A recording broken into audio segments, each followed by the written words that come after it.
मूर्तिजापूर मतदारसंघातील सर्व मतदारांना आवाहन करण्यात येते आहे की SIR म्हणजेच विशेष सखोल पुनरीक्षणचे काम आता सुरू आहे आणि BLO हे घरोघरी येऊन आपल्याकडून इन्युमरेशन फॉर्म म्हणजेच गणनापत्रक भरून घेत आहेत। ज्या मतदारांनी त्यांचे गणनापत्रक भरून घेतले त्यांचेच नाव हे मतदार यादीमध्ये येणार आहे।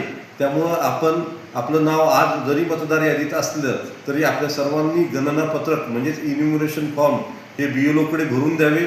जर आपला BLO अजून आपल्या संपर्कात आला नसेल तर आपला BLO कोण आहे ते जाणून घ्यावं आणि त्याचबरोबर आपलं नाव कोणत्या मतदार यादीमध्ये आहे त्याच्यासाठी वोटर सर्च किंवा वोटर हेल्पलाईन नावाची ॲप आहे, त्यामध्ये आपल्याला आपलं नाव शोधता येईल। हा आपला घरोघरी जाण्याचा कार्यक्रम जरी 29 जुलैपर्यंत असला तरी सध्या आपण घरोघरी जाऊन फॉर्म भरणे हे या सुरुवातीच्या टप्प्यात यासाठी करत आहोत की त्यानंतर आपल्याला ते फॉर्म डिजिटाईज करायचे आहे प्रत्येक BLOला।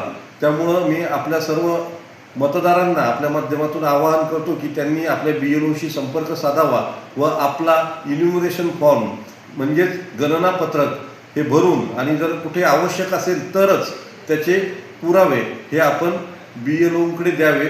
मी आपल्याला परत एकदा सांगतो, जर आपलं मॅपिंग झालेलं असेल तर आपल्याला कोणतेही पुरावे देण्याची आवश्यकता नाही आणि जर आपला फोटो जर व्यवस्थित असेल तर आपल्याला फोटोसुद्धा देण्याची कोणतीही आवश्यकता नाही। बाकी आधार कार्ड वगैरे देणं हे ऐच्छिक आहे, ते कंपल्सरी नाही। त्यामुळं आपण जितकी माहिती मागितली तेवढा फॉर्म आपण BLOकडे भरून द्यावा आणि यासाठी BLOच्या संपर्कात राहावे। धन्यवाद।